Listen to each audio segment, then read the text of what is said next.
নামাজকে বলো না কাজ আছে, কাজকে বলো আমার নামাজ আছে। হ্যাঁ, এটাই সত্যি। আমরা যারা কাজের বাহানা দেখিয়ে নামাজ কাজা করি তাদের মতো গুনাহগার এই দুনিয়াতে কিন্তু কেউ নেই। আল্লাহ আমাদের সকলকে 5 ওয়াক্ত নামাজের পাবন্দি বানিয়ে দিন, আল্লাহুম্মা আমিন। আসসালামু আলাইকুম, আমি রানিস ব্লগ চ্যানেলে তোমাদের সবাইকে স্বাগত জানাই। আশা করি তোমরা সকলে ভালো আছো। মহান আল্লাহ পাকের অশেষ রহমতে আর তোমাদের দোয়া ও ভালোবাসায় আলহামদুলিল্লাহ আমি অনেকটাই ভালো আছি। কাছে ও দূরে যে সকল বন্ধুরা আমার ভিডিওটি দেখছো তাদেরকে অনেক অনেক শুভেচ্ছা ও ভালোবাসা। আজকে চলে এলাম আবারও একটি ছোট্ট ভিডিও নিয়ে, আশা করি তোমাদের ভালো লাগবে। তো ভিডিওটি স্কিপ না করে দেখতে থাকো, আর প্লিজ ভিডিওটিতে একটি লাইক করে দিতে কেউ ভুলো না। তো চলো, সকালবেলা ফজরের নামাজ আদায় করে নিলাম, এরপর একটু কোরআন শরীফ পড়তে বসলাম। তো সত্যি সকাল সকাল কোরআন শরীফ পড়ে মনটা একদম ভরে গেল। কোরআন শরীফ সকালবেলা পড়লে মনের যত দুশ্চিন্তা, যত টেনশন কিন্তু দূর হয়ে যায়, আর মনে একটা শান্তি আলাদা আসে। তো আলহামদুলিল্লাহ, আল্লাহ আমাকে তৌফিক দিয়েছেন, আমি পড়ে নিয়েছি। সকালবেলা কোরআন শরীফ পড়ার পর একটু শুয়েছিলাম, কারণ তখন তো 5টা বাজে। তারপরে 6টার সময় উঠলাম, উঠে এখানে দেখো ব্রেড সেঁকে নিচ্ছি, চা করে নিচ্ছি। চা খেয়ে হাজব্যান্ড কাজে চলে গেল, তারপর আমি এখানে 2টো ডিম সিদ্ধ করে নিচ্ছি, খাবো। তারপর জামা কাপড় ভিজিয়ে দিয়েছিলাম সকাল সকাল, আগেই বলেছিলাম। সেই যে মায়ের বাড়ি থেকে এসেছি, সেই থেকে আমার আর কাজ আর শেষ হয় না। আর এটা সত্যি, মেয়েদের কাজের কোনো শেষ নেই, কাজ করতেই থাকো করতে থাকো, আমাদের কাজের কোনো শেষ নেই। এসে থেকে আমি কাজ করেই যাচ্ছি, মানে পরিষ্কার, কাচাকুচি, ধোয়া মোছা এসব করতে করতেই কটা দিন আমার কেটে গেল। তো যাই হোক, সকাল সকাল উঠে কিন্তু জামা কাপড়গুলো আমি অনেক আগে থেকেই ভিজিয়ে রেখেছিলাম। তো চা খেয়েই লেগে পড়লাম আগে কাপড় জামা কাচতে, কারণ এখন গরম প্রচুর পড়েছে। যদি সকাল সকাল কাচাকুচি না করি না, তাহলে আর ভালো লাগে না, অনেক পরে গরম হয় খুব। তো যাই হোক, জামা কাপড়গুলো কেচে নিলাম। তারপর দেখো এখানে পা পোছনাগুলো নোংরা হয়েছিল, সেটাও পরিষ্কার করে নিচ্ছি। আর যেখানে আমি ওই যে ডিম সিদ্ধ করেছিলাম, যে গরম পানিটা দিয়ে না, এখানে এই যে যেটা হাঁড়ি ধরা গ্যাসে, এই হাঁড়ি ধরা কাপড়গুলো আমি ভিজাতে দিয়েছিলাম। তো আমার একটা কাজে দুটোই কাজ মিটে গেছে। আমি যে ডিমটা সিদ্ধ করেছি, সেই গরম পানিটা ফেলে না দিয়ে এই কাপড়টা আমি ভিজিয়ে নিয়েছিলাম। তো ব্যাস এগুলো কেচে নিলাম। তারপর আমি দেখতে পাচ্ছ এই যে ভিজে গেছি। তো এই হাতে আমি বাথরুমটাও পরিষ্কার করে নিচ্ছি। তো যাই হোক, মেয়েদের আর কাজের শেষ নেই, আমরা যত কাজ করব তত কাজ, এটা সত্যি। কাজ করলে কাজ, না করলে কোনো কাজ নেই।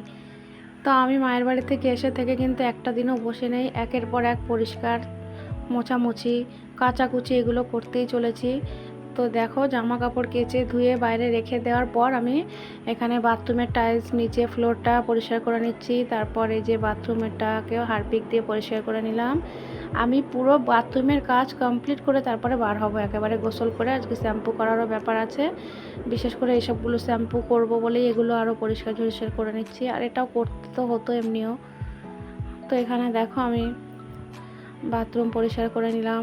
সবচেয়ে প্রথম কাপড় জামাগুলো কেচে আমি রেখে দিয়েছি বাথরুমের বাইরে বালতি করে। তারপর এখানে আমি বাথরুমটা পুরো ভালো করে ক্লিন করে নিচ্ছি।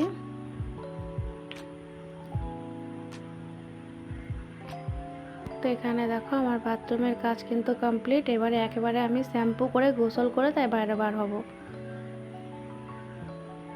তো এই যে কাচাকুচি করে সব কাজ কমপ্লিট করে আমি শ্যাম্পু করে গোসল করে একেবারে বার হলাম। আর আজকে আমি একটু শাড়ি পরেছি। তো আমাকে শাড়ি পরে কেমন লাগছে তোমরা আমাকে বলো, কমেন্টে সবাই জানিও। শাড়ি খুব একটা পরি না, সবসময় নাইটিই পরি। আজকে একটু মন হলো পরলাম। তারপর চলে এলাম ছাদের উপরে জামা কাপড়গুলো মেলতে। তো এই যে সব কাপড় জামাগুলো মেলে দিচ্ছি।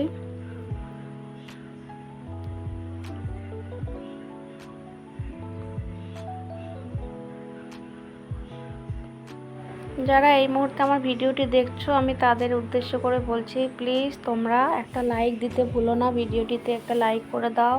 তোমাদের একটা লাইক কিন্তু আমার ভিডিওটি অন্যদের কাছে পৌঁছাতে অনেকভাবে সাহায্য করে। তাই প্লিজ বন্ধুরা, আমি এত বলার পরেও কিন্তু আমার ভিডিওতে লাইক আসে না, জানি না কেন। হয়তো কেউ ভুলে যাও, আবার কেউ বা ইচ্ছাকৃতও করো। যারা ইচ্ছাকৃত করো তাদের উদ্দেশ্যে এটা বলছি যে তোমরা ভিডিও দেখতে পাচ্ছ, 2 মিনিট দেখলেও তো দেখছো, তাহলে একটা লাইক দিতে কিন্তু 1 সেকেন্ডও লাগে না। তো যদি মনে করো, যদি একটু আমার কথা ভালো লেগে থাকে, তাহলে প্লিজ একটা লাইক দিতে কেউ ভুলো না। তো চলো জামা কাপড় মেলে দিয়ে নিচে চলে এলাম। তো আজকে রান্না বান্না হবে, এখানে দেখো কিমা রান্না হবে, গরুর মাংসের কিমা। আলু কেটে নিয়েছি, আলু দিয়ে রান্না হবে।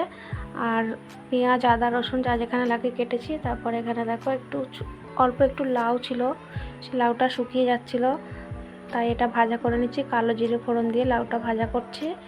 আর কিমা আলু দিয়ে রান্না হবে, তারপর নেনুয়া দিয়ে চিংড়ি মাছ দিয়ে রান্না হবে। তো ওদিকে আমার লাউ ভাজাটা হয়ে গেছে, এখানে আমি কিমাটা বসিয়ে দিয়েছি। তারপর আমি নেনুয়াটা রান্না করে নেব। তো নেনুয়া দিয়ে চিংড়ি মাছ দিয়ে সত্যি এইভাবে আমার শাশুড়ি মা রান্না করে, খুবই ভালো লাগে। আমিও শিখে গেছি এরকমভাবে করতে। পেঁয়াজ আর লঙ্কা আগে ভেজে তুলে নিতে হবে, তারপর ওই তেলে কালো জিরে ফোড়ন দিয়ে এখানে নেনুয়া আলু এটা দিয়ে নুন হলুদ জিরের গুঁড়ো সব মশলা দিয়ে কষিয়ে নিতে হবে। তারপরে ভেজে রাখা চিংড়ি মাছটা দিয়ে দিয়েছি। এবারে যে পেঁয়াজ লঙ্কাটা বেটে রেখেছিলাম মিক্সারে, সেইটা এই ঝোলের মধ্যে দিলে সত্যি একটা দারুণ টেস্ট আসে। তো এইভাবেই রান্নাটা করেছি আমি।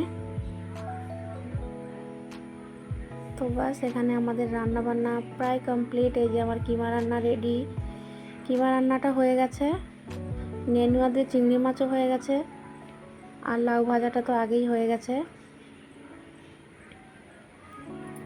খালি এবার ভাতটা হলে হয়ে যায়। তো এখানে আমি দেখো ভাতও বসিয়ে দিয়েছি।